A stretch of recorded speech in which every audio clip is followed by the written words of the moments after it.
Thank you. And I wanted to say, if anyone's standing, there's a few seats, well, one maybe, and then you can sit where our postcards are. You can push them aside. We're not trying to like hog the seats. We want you to sit down if you want to. I want to thank Skylight for having us here, and especially for stocking not just Best Women's Erotica of the Year, but also other erotica. I was here yesterday browsing the fiction shelves. I'm kind of a book nerd, and when I travel, I live in New Jersey, I always go to a bookstore. Pretty much that's the first thing I do when I go somewhere, and a lot of bookstores don't have any erotica, or maybe they have one book of erotica, so I really appreciate that. So thank you to Skylight. I have a quick survey question. You can just shout out. Where did you guys hear about this event? Oh, thank you. Okay. Time out, Skylight. I know FetLife. Thank you. What? Meetup. Shout out to Sex Positive LA Meetup Group. I like to survey so I know like where to let people know. Any Craigslist people? No. Okay. Well, it was on Craigslist, so there you go. So I'm the editor of this series. It started back in 2000 with a different editor, and then there was another editor, and now I'm the third editor, and it comes out every year with volume numbers. This was volume 1. Volume 2 just came out in December, and there will be volume 3 this December. And if any of you are interested, this series features stories by and about women, and I am going to be putting up the call for volume 4 sometime in March, so you can find that at bweoftheyear.com. And if you can't remember that, you can take a postcard because it's on there. I wrote a story in volume 1. It's called Flying Solo, and it's a bisexual open marriage travel erotica story. So if that sounds intriguing, you should read it in the book, because I'm going to read, I'm going to do 2 little snippets I'm going to do one now and one later, from authors who couldn't be here tonight, but whose stories I really enjoyed. So has anyone been to Comic-Con? Anyone? Okay. I have not been to Comic-Con, and so I don't really know if this story is an accurate representation of what happens there, but maybe those of you who have been can tell me. And I'm not checking my email up here, I'm just keeping time. This is from Starstruck by Lazuli Jones. Oh God, he's as gorgeous as he ever was. The banner hanging above the table was displaying a half-body shot of Tecton, the ebony-skinned superhero who made frequent visits to my young adult fantasies. In the shot, Tecton wore his muscle-hugging gold costume, the spandex riddled with rocky patterns. His hair was styled into small dreads. From the center of a thin gold mask, Tecton's sharp black eyes stared down. His gaze was stern, but gentle, sharp, but soothing. The shot was from 1993. I recognized it because I'd had the same picture cut out from a magazine and taped to my bedroom mirror. I'd stare at it until I got hot and weak in the knees, and carefully took the picture down to bring to bed with me. How else was a nerdy black girl going to get her sexy kicks in the 90s? Tecton was all muscle and deep rumbling voice, but God, the whole premise of his character was that he was a gentle giant. By day, he was Tyrell Jackson, a construction worker with a secret identity. By night, he was part of the titular Elemental Heroes, a 6-person superhero team. And in real life, he was Desmond Kyle, the well-built and deep-voiced hunk who hadn't acted much since the 90s. Being typecast was a stroke of bad luck. Beneath the banner, 20 years older but still radiating sex, Desmond Kyle sat in a muted scarlet dress shirt and smiled and shook hands and signed autographs. The dreads of his youth had been replaced with a short cut streaked with silver. I stood 4 people away, holding a glossy 8x10 of Desmond and trying to look chill, though my heart was pounding like Tyrell Jackson's jackhammer. I was surprised to see how short the line was. The only people ahead of me were chunky, nerdy boys. I was the only woman in line. I was the only black person in line. I was the only person above age 40 in line. Did I care? Hell no. This was the first time in years Desmond Kyle was making a Comic-Con appearance, and I was going to meet him. I was going to talk to him, shake his hand, get him to remember me. The line moved, and the guy in front of me, a tall, skinny 20-something, handed the smiling Desmond a magazine and asked for a dedication. I watched Desmond's large hand and supple fingers glide his signature across the magazine cover. I dreamt about those hands. I used to imagine Tecton crushing my ass in those huge hands, lifting me up and pressing me against a wall. He'd be just back from a rescue mission, still in his costume and mask, sweaty, blood pumping. He'd kiss me, and it would taste like salt and earth. I'd imagine those huge hands cupping my pussy, ripping my panties off, finger-fucking me deep inside while I screamed his name. I would come so hard that I'd rip the spandex from his shoulders. "You're a goddess," he'd tell me while I tore the rest of his costume off, stroking his bobbing cock and holding onto his shoulders while I impaled myself. He'd hold me by the hips with his strong hands, he was just that strong, and bring me down hard, making me scream and thrash and come again and again. And then he would lift me up using his strong hands, bend me over the bed, and plunge his big, rock-solid cock inside me until I came another half-dozen times. I was 19 and still a virgin, with a tenuous grasp of how sex actually worked, but it was still a hell of a fantasy. Back in the real world, I was still standing a few feet away from Desmond, a few feet away when Desmond looked me straight in the eye and beckoned me to come to him. The moment he smiled at me, I forgot my carefully rehearsed spiel and stumbled forward, holding out the glossy photo of him like a giddy preteen. "Well, hello," Desmond said. His voice was like velvet smoke. "What's your name?" "I used to masturbate to pictures of you." "Angela," I blurted. I'd practiced looking poised and sexy. I'd even worn a classic little black dress with my vintage Elemental Heroes necklace. But now I felt like a babbling fool. "I love you. In the show, I mean. I love Tecton." "Thank you, Angela," he said. The way he said my name made me flush from head to belly. I was a funny combination of nervous and aroused. I was nerve-roused. It's great to meet a real fan from back in the day. "What was your favorite episode?" "I spent my early adulthood thinking about your cock."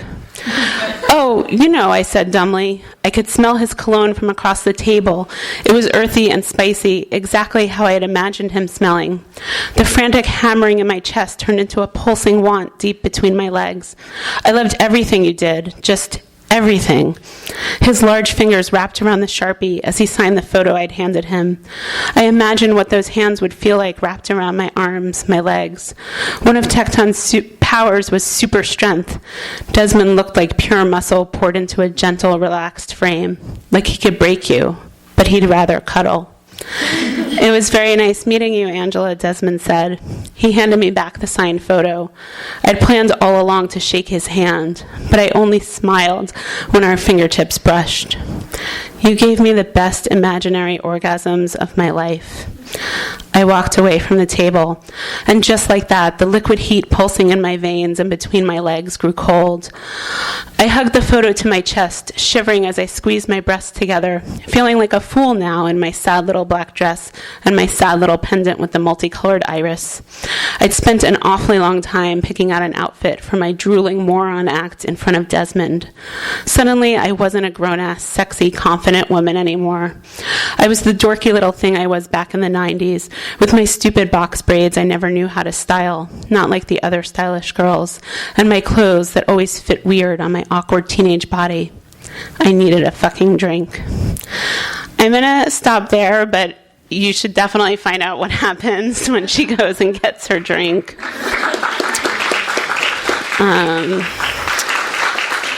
I'm going to bring up our next reader, and please give her an extra round of applause because it's her first erotica reading. Melina Greenport, who you can find out more about at melinagreenport.com, lives in Los Angeles, where after a 20-year career in television and film, she has shifted her focus to writing fiction. She is relatively new to erotica and having a blast. Melina Greenport.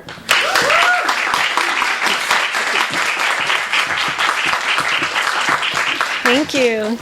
I'm in, Especially the people who are standing. We weren't sure if anyone was going to be here, so thank you. Our next two readers came here from Northern California, so I'm especially happy to have them here. Jade A. Waters is an erotica author and poetess in sunny California. A lover of candy, coffee, dancing, and endless karaoke, she is happiest when surrounded by words, be they on the page or shared in good conversation.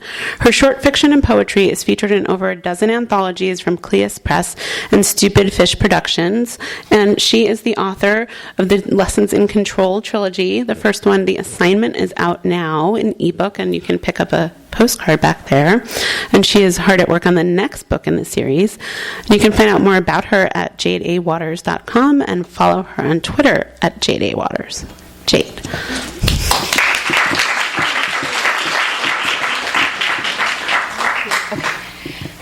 Hi, guys. Are we having fun? Okay. I'm wearing really tall shoes, so I'm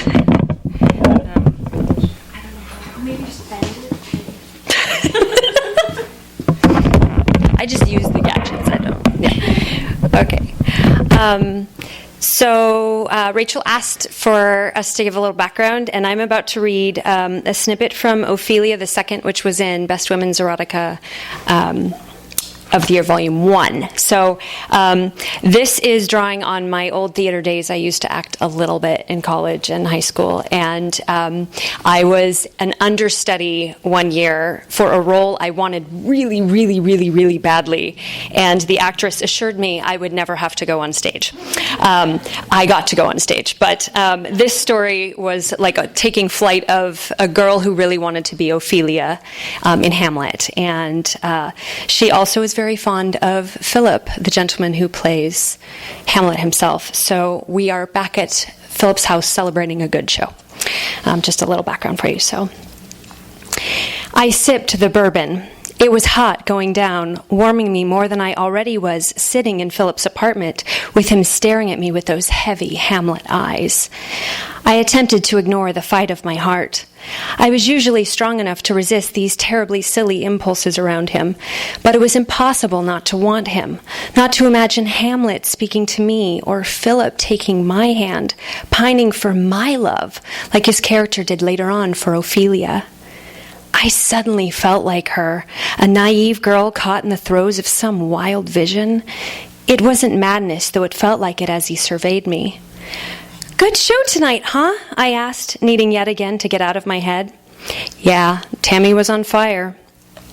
I propped my elbow on the back of the couch and frowned. He knew I didn't want to hear about Tammy or her wonderful efforts playing Ophelia. I'd confessed it over brews a month ago when he took me out to celebrate a 5-star review from one of the most critical journalists in the business. For some reason, Philip had been more surprised at the review than my frustrated comments with Tammy's rude backstage behavior. But it makes sense. Whenever she's a maniac offstage, she's prepped for the role.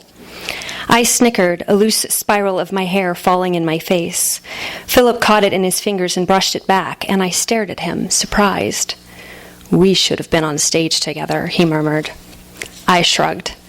"Robert's going to come around, Nat. Hopefully with the next show. You've got the talent." "You're sweet," I said. I took another swallow of my drink and placed the glass on his coffee table. Philip caught my hand. "I saw you in the wings tonight." I froze. I'd been subtle, and he'd been so into his role I couldn't imagine how he'd seen me. "You know I see you there, right?" Mouthing the lines, both mine and Ophelia's. He clasped my hand in his, and a fire sparked deep in my belly. Had the bourbon gone to his head? Had it gone to mine? "I'm convinced my best moments on stage are with you watching." "That's silly," I said, but Philip nodded enthusiastically. "You should have been Ophelia. You're perfect for the part. Your hair, your face, everything about you, Nat. So charming and lovely." I trembled in his grasp. Like Ophelia, I had to be going mad. Philip brushed back my curls, lifting the hair on the nape of my neck. "Let's run lines for you." "Why? Tammy is Ophelia, and she's never going to miss a performance, remember?" "Tammy is a terrible Ophelia, and one night she will." He tapped my nose. "Come on, let's practice." I need a script. No, you don't, he said. He shoved back the table and crawled to his knees, ushering his husky off to his bed along the wall. And then he started running lines, beginning with Act 3, Scene 1, right when Ophelia meets Hamlet. He said his first line seriously, as if we were actually on stage, and I shook my head at him. You're crazy. Philip frowned. I'm trying to prove a point. You're an actress. Let's go. Play along. I'd been on the stage many times. I'd graduated with a theater degree, after all, but my parts at Esquire had been minimal, with Tammy being the star she was. Sometimes her rants backstage and constant insults made it easy to forget that I was once a big part of productions, too. Well, Philip nudged my leg and took my hand again, and I tried to ignore the peal of my heart. Fine, I said. We ran through this scene, Philip's hand clasped around my shaking fingers the entire time. He was theatrical and gorgeous, his brow furrowing and his nostrils flaring at all the appropriate moments. When he peered into my face, I witnessed the same brooding depth he cast over the audience each night, except this time it was directed at me. This time he was Hamlet and I was Ophelia. It was easy to fall into the part. I knew the lines and he was brilliant, drawing emotion and depth into my voice that I never could when I practiced on my own in my apartment. Not without someone acting against me, getting as into the role as he did. He was magnificent. When we finished the scene, he stroked his fingertips across my palm with an encouraging nod. Then his lips turned up to form the incredibly charming grin the audience never got to see. Lady, shall I lie in your lap? I giggled. Oh, okay, I get it. Great scene. We could stop, though. I know the lines. See, he said, you are the perfect Ophelia.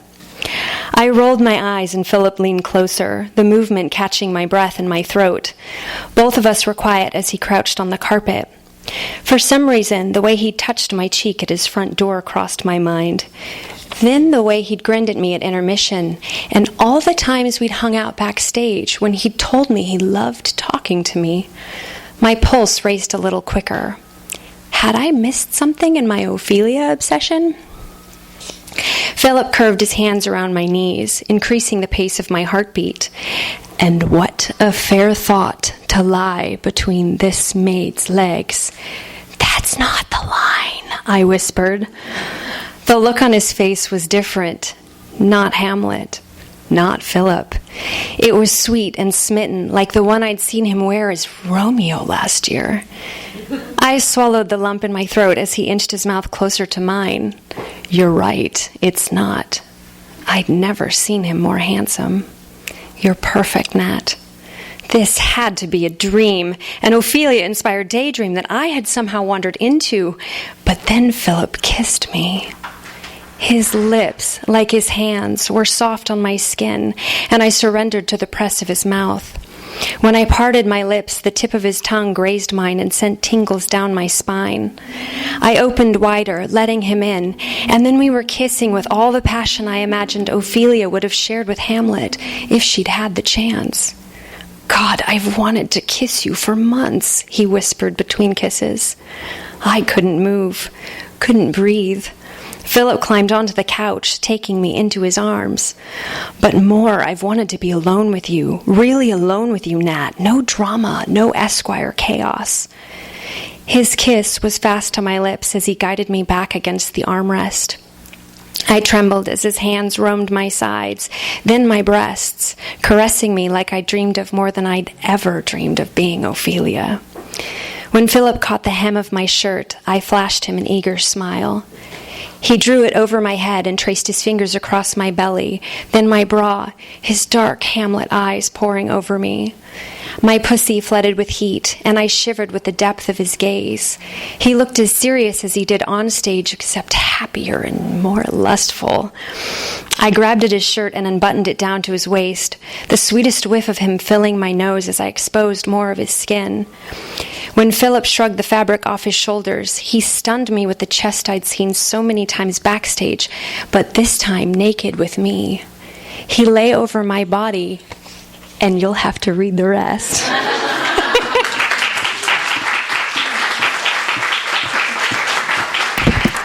Thank you, Jade. Can we have these waters? Are they for us? Thank you. Do you guys want a water?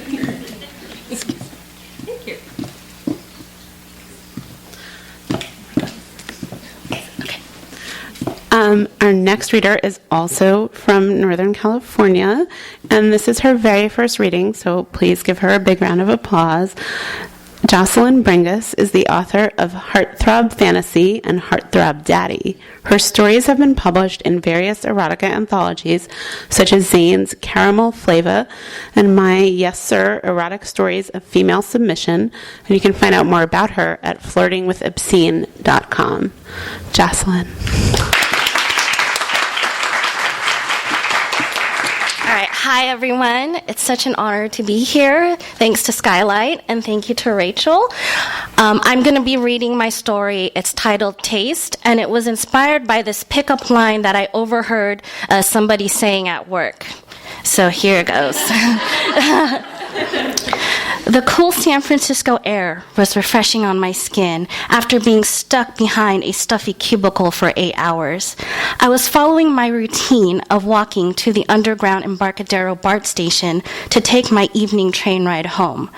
When I reached the Market Street end drum, I stood on the crowded sidewalk and waited for the signal to walk across the street. I wonder if you taste as good as you look. Either my hearing was deceiving me or some douchebag had just tried to use a lame pickup line on me. I turned around to face the douchebag in question. Initially, I expected someone of a short stature with an unfortunate unibrow. My mouth dropped when my eyes drank up the perfect specimen standing before me. I was totally judging his book by its cover. He was a hot blonde wearing a crisp white dress shirt with matching white trousers. He towered over my 5'2" frame. My neck tilted back to get a better look at his face. His eyebrows weren't unibrow. They arched perfectly above his piercing blue eyes that were obviously looking down my top. The corner of his lips curved into a panty-dropping smirk. Whoever this man was, he wasn't trained in the art of subtlety. What if I do? I asked him. He leaned in toward me, his face inches away from mine. My eyes fixated on his, which were a shade of blue that held power. I stood my ground, though. I didn't move toward him or away from him. I wasn't going to give him the satisfaction of a reaction to his proximity. Do you care to provide a sample, then? I shook my head. No. I turned around and urged the traffic signal to change so I could escape this man, who was probably a criminal.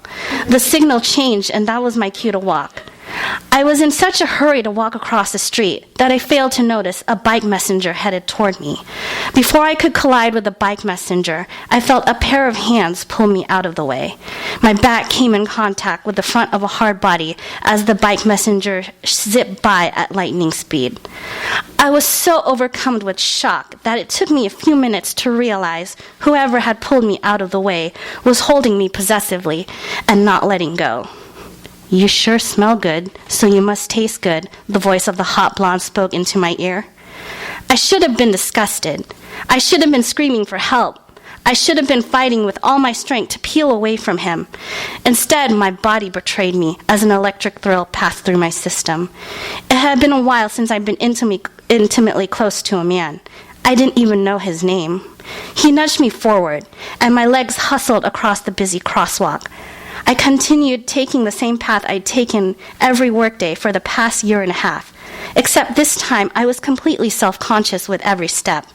Was he still trailing behind me looking at my ass? I didn't dare look back. I was afraid of the answer to that question. Once I made it inside one of the BART trains, I stood among the commuters, with my mind replaying what had happened earlier. An attractive man had bluntly made a pass at me in the middle of my evening rush to leave work and go home. He made a pass at me after I'd spent 8 grueling hours at work, when I knew I looked tired and worn. My evil insecurity sneered at me. It was probably a joke for his own entertainment. I'd probably never see him again in the sea of people that walk through San Francisco. Around 40 minutes later, the train arrived at the last stop. As I walked toward the exit, my stomach flooded with anticipation when I saw him. He stood confident like a statue as the other commuters hurriedly passed by him to get off the train.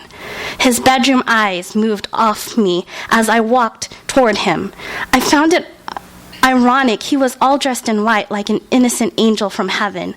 The smirk he wore on his lips, though, suggested he was anything but innocent. I slowed my stride. Why was I walking toward him? I turned around and scurried to another train door to leave. I stepped onto the platform and then walked to the parking lot to find my car. My hamstrings were burning by the time I made it there. As I sped out of the parking lot, I looked to see if he was following me. I didn't see him. It was only when I got onto the freeway that I felt safe. Getting out of bed the following morning was a struggle. I tossed and turned most of the night. Visions of the hot blonde tasting my body with his tongue looped in my mind like a persistent late-night infomercial. I thought about calling in sick, but I didn't want to put a dent in my attendance record.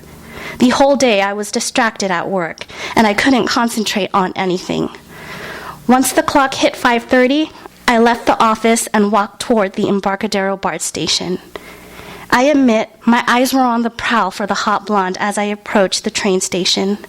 My body tensed when I came to the same corner at Market Street and Drum, where he had wondered out loud about how I tasted. I wished I'd given him a sample. He probably had forgotten about me. There was no denying he was hot, so he'd probably picked up another woman. My stomach turned at the image of him tasting someone else. Once I was inside the train, I found a seat and sat down.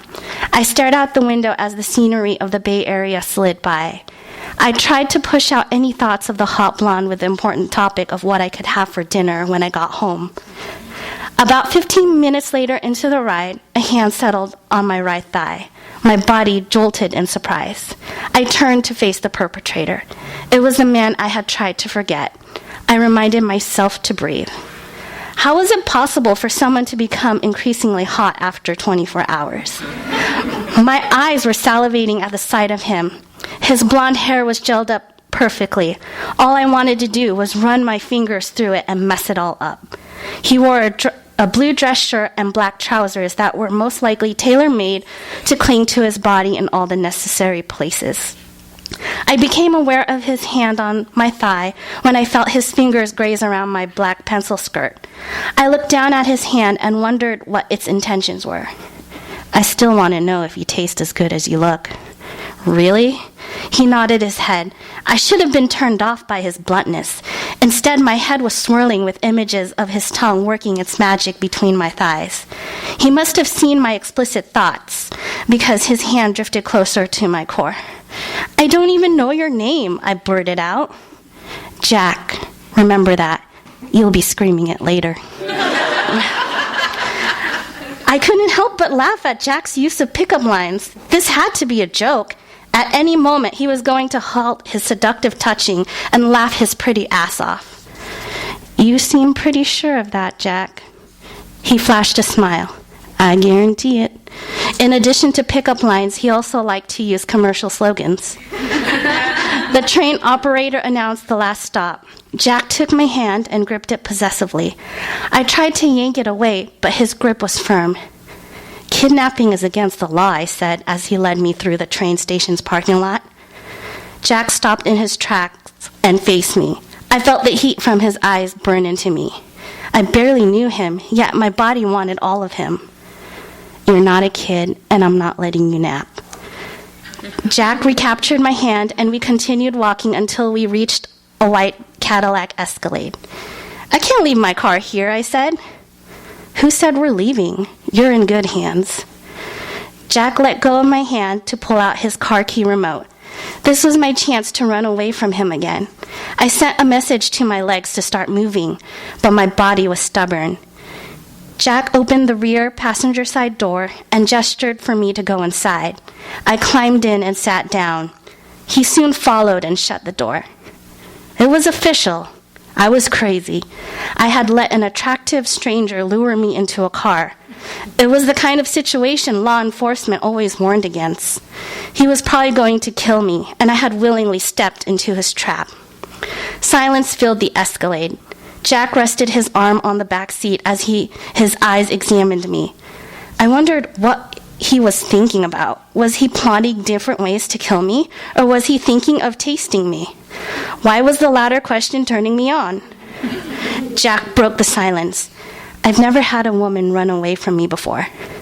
Never say never. And yet tonight you didn't run away, which means you've been thinking about letting me have a taste of you. A blush crept into my cheeks. I must be very transparent. He scooted closer to me.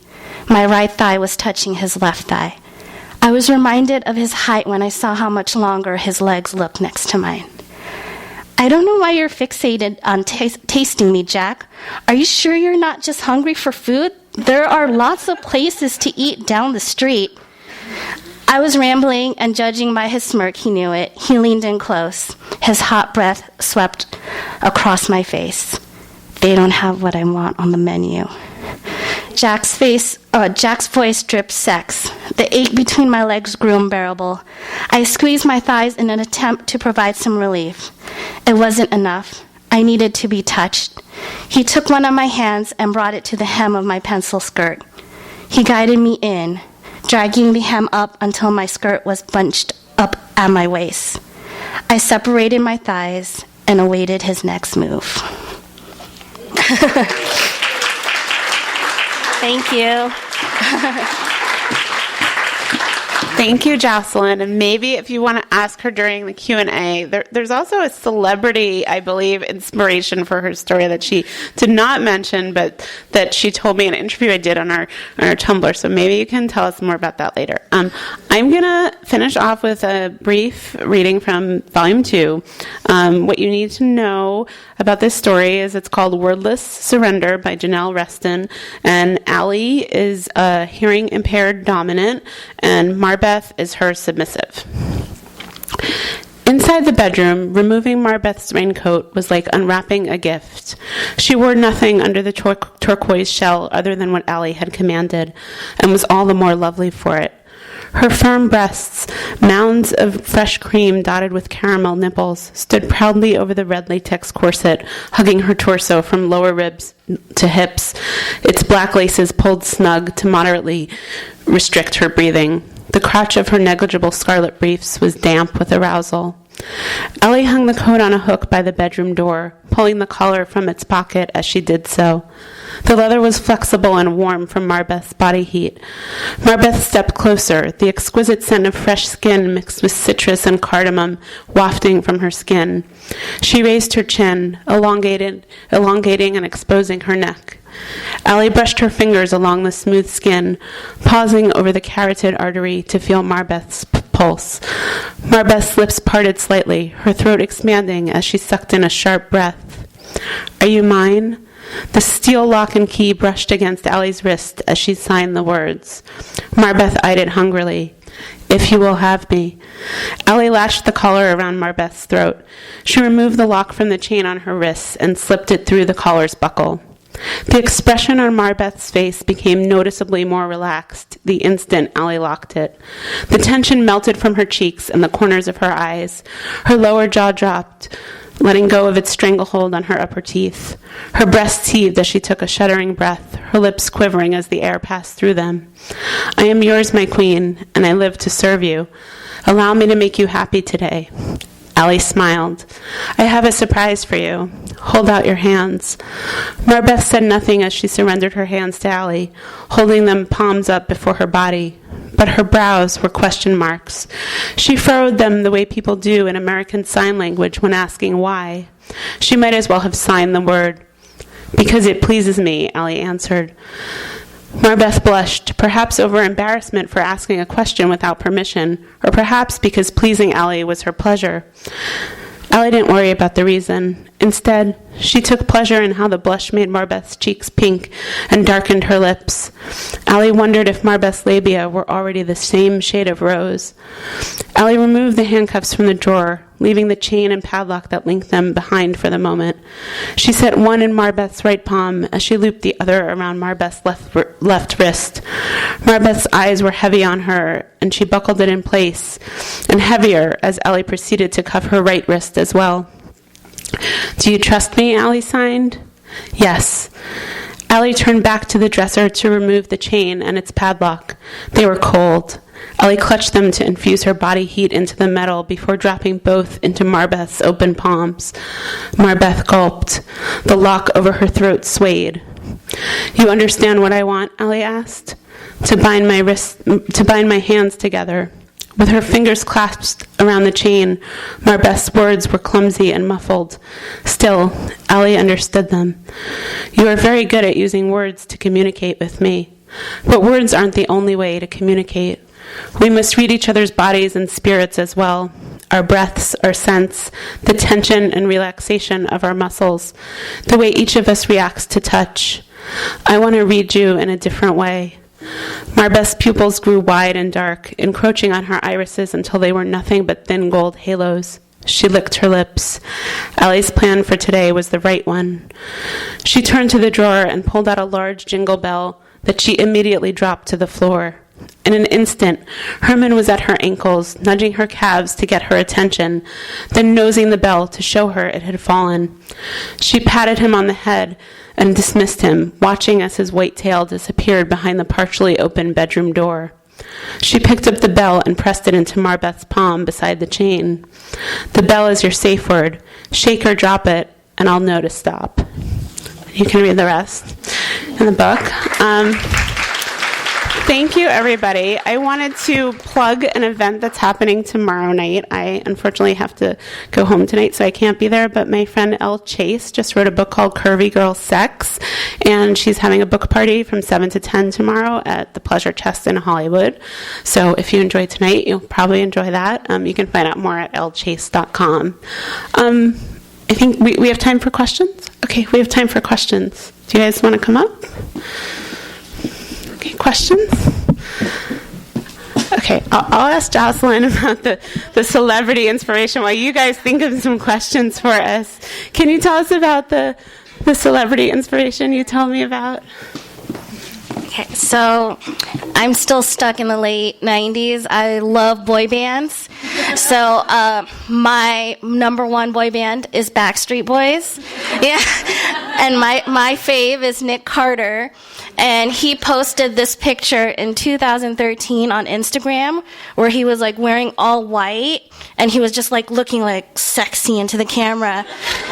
And I was like, okay, I can see him saying that pickup line with that face, that I want to know how you taste. Yeah, so that was what helped push it. There you go. There's also embedded in there erotica writing tip. Search Instagram or Pinterest or Flickr. Tumblr. Yes. When you're writing stories, are you, for any of you, especially for Jocelyn, are you usually inspired by pictures or do other things inspire you as well? And for other people too, in addition to Jocelyn? Is it just pictures or, you know, or the occasional word, or do you have to have a visual? I read the news.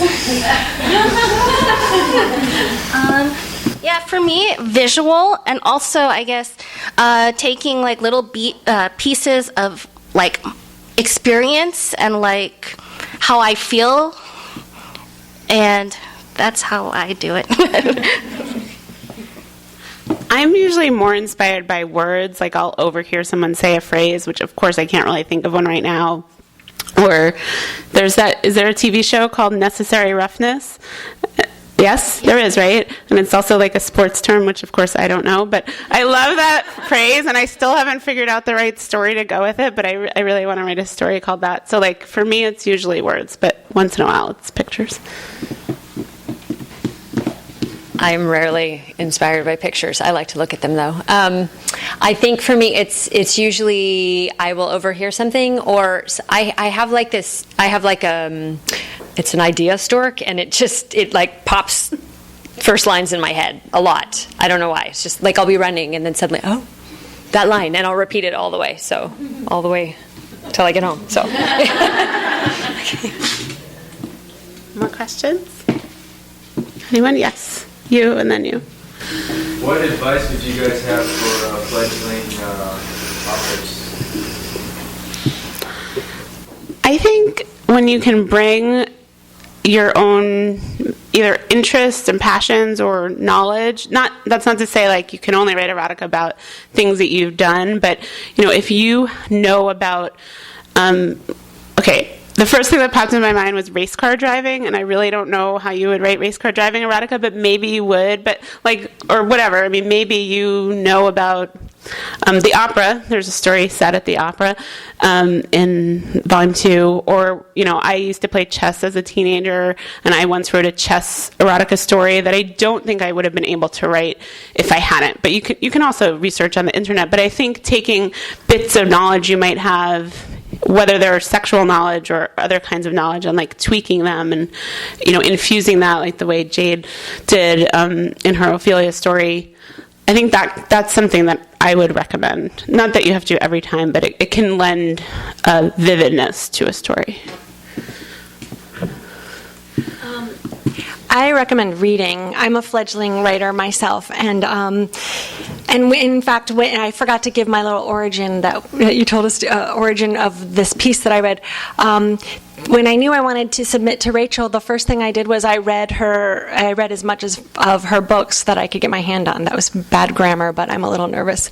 But reading, and then also once you're accumulating drafts, find somebody who you trust, who you can share your work with, because new writers, and frankly, everybody ends up with clarity issues and just things that don't quite make sense. So find some trusted readers and keep exchanging work. That's what I. And I have one more tip. I often edit anthologies that are based around a theme, and I love people who approach the theme a little sideways or in an unusual way that I would never thought of. I edited a book of Mile High Club airplane sex stories, and there were a lot of neighbors on the plane or flight attendant, but there was also a story where I believe the pilot was blindfolded and had to like trust the other person to fly the plane or trust that it was happening. And this is a little while ago, so it's not all crystal clear, but there's also a story called Wing Walker. So I think when you can take a subject and sort of just add something unusual that most people would have never come up with, that's something. You had a question? Yeah, I was just curious about your courage to write erotica and how you deal with your public persona versus your personal life and names. That's a great question that we just discussed at dinner earlier. For me, I started writing erotica when I was in law school, and I just started doing it on a whim. I didn't really think that it would be my career. So I used my real name. I didn't really think about it that much. And I don't know, looking back, whether I would have made that same decision. But the thing I tell writers, I would say the majority of people who submit stories to me or in my books use pseudonyms, I think you want to really think hard about using your real name, because there can be consequences that you might not realize. It's going to be out there forever, and it might not, even if it's in print, it's also going to be online. Like it can be found out. And I'm not saying that's a bad thing per se, but even though it's 2017, there is still a lot of judgment about that. And I think it can be freeing to have a pseudonym. The people who use them might want to talk about that. I think that can be freeing. I've used a pseudonym at times for short stories where, for various reasons, I just felt more comfortable or found the writing process easier to sort of pretend in my head to be someone else. I don't know if anyone else wants to tackle that. Okay, so I wrote sci-fi fantasy for a long time, and I do this because it was crap, because that's what I thought I wanted to write, and then I kept fighting the urge to write erotica, despite the fact that everyone kept saying, you write these really titillating stories, you are aware of that, right? And then finally, like 4 years ago, just said, I'm going to just do it. And then I started doing it, and it just poured out, and it was fun, and I just said, that's what I write, guys. So that's my experience. I use a pseudonym, like I said earlier, and I also write under my birth name, and I'm trying really hard not to put too much shame on my pseudonym, and so that's why I started saying, instead of saying me and my pen name as, I always refer to my pen name as third person, which sounds really psychotic, but now I also find that I refer to my birth name as my birth name because actually I'm kind of learning to inhabit both names.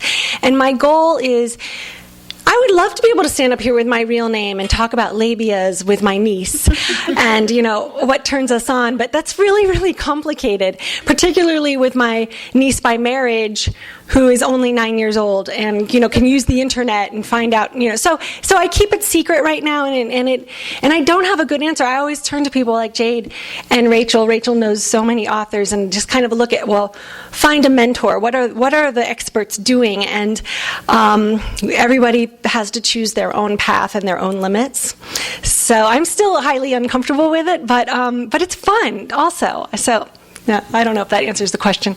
And I think that anything that will allow you to write in your most freest state, like mental state, I think that's what I would encourage people to do. Like, if just the idea of using your real name is getting in the way of the writing process, then I think it's not necessarily helpful. And for me, the times I've written with a pseudonym, I've actually written differently, and it's been kind of a different freeing experience. I don't know exactly why. Sometimes I'll just put at the top of the page like a male pseudonym, and that lets me into that mind space. And sometimes it's just a different name, and I don't know, maybe I write something different than I would write. So, did you have a question? Okay, for those who have published books, how long did it take from decision to market?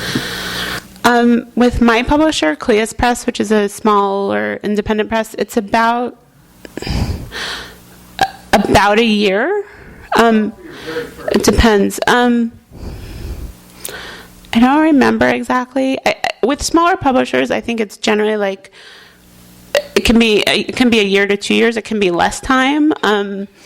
But I think it depends. I think it depends on various factors. Like, they might have, like, a publisher, it's 2017, they probably have their 2017 plan, and they probably have their 2018 plan. So, like, if you sign a book deal tomorrow, like, I think most of them, it would probably be coming out in 2019. But the one exception to that is e-publishers. There's a lot of e-book publishers, especially in erotica, and their timelines are much shorter because there's not as many hurdles. Like, they can get the book up more quickly. There's a great website if you are interested in writing erotica, erotica-readers.com, the Erotica Readers and Writers Association. They have a lot of articles, mailing lists, calls for writing, resources, just all sorts of stuff, and they talk about those things as well.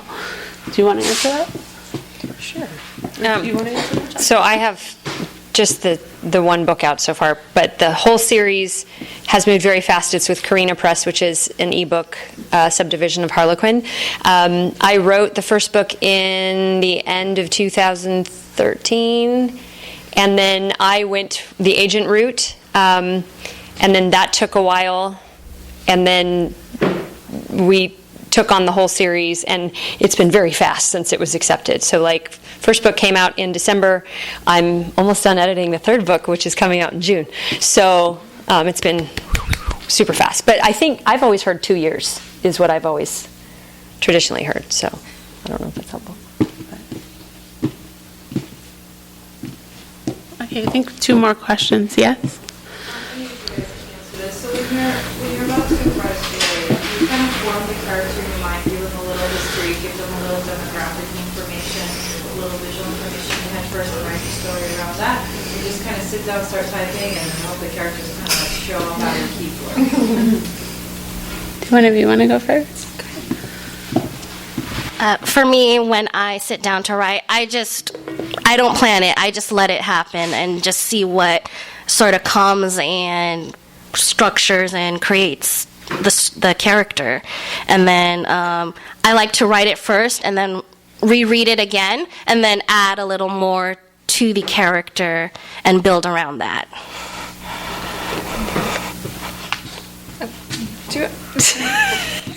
So for short stories, I never plan. I just sit, and I have like a sense of the person, but they're forming as I'm going usually. And for novels, I plan it like a lot. I have to like pages of character sketches and what they're going to do and what their backstory is and what their greatest fears are and what they wear and all that stuff, and then go from there. So. I'm probably a bad person to ask about this because I think I work more on plot than based on character, and then kind of tweak after that. And I usually just have did you say you have the first line come to you? I usually have some of the lines come to me, and then I start writing based on that, and then I see where it's going. But if I have ideas that are going too fast for me to keep up with, I'll make notes of like, okay, I want this to happen, this to happen, this to happen. So that's how I usually work. I don't plan either. I'm still working in short stories, and there was a period when I was blogging, and you can see it at melina@greenport.com, about a story a week, and sometimes then just to get ideas, I would play with structure or a particular prompt. But when I'm really just trying to actually write something better than a blog post, I listen to the characters, and when I finally put them in a room and make them talk to each other, they surprise me. And that's when I really enjoy writing the most, when they start letting me know who they are. And again, I'm sounding a little crazy, but it makes writing fun to listen and watch and go in there. Flannery Connor talks about. There's a quote about descending to the concrete where fiction operates, and when you go and sit at the keyboard and let yourself dream, I don't know, that's my process anyway. I'm going to take one more question, and then we'll sign books. But before I forget, because I already did, if you are interested in writing erotica, there's that erotica-readers.com. I'm also editing a book of very short stories, 1,200 words or less. And you can find out the information at thebigbookofsubmission.tumblr.com. The deadline's coming up pretty fast, February 15th, because I'm on a kind of tight deadline. But you can also, if you take a postcard, I have a mailing list where I send out information about future calls, and there will be some more. One more question? Anyone? Okay. Thank you, everybody. We'll be here to sign books. Thank you for coming. Thank you to Skylight.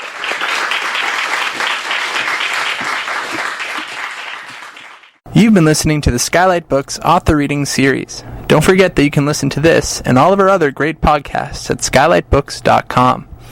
Thanks again for stopping by, and we hope to see you soon.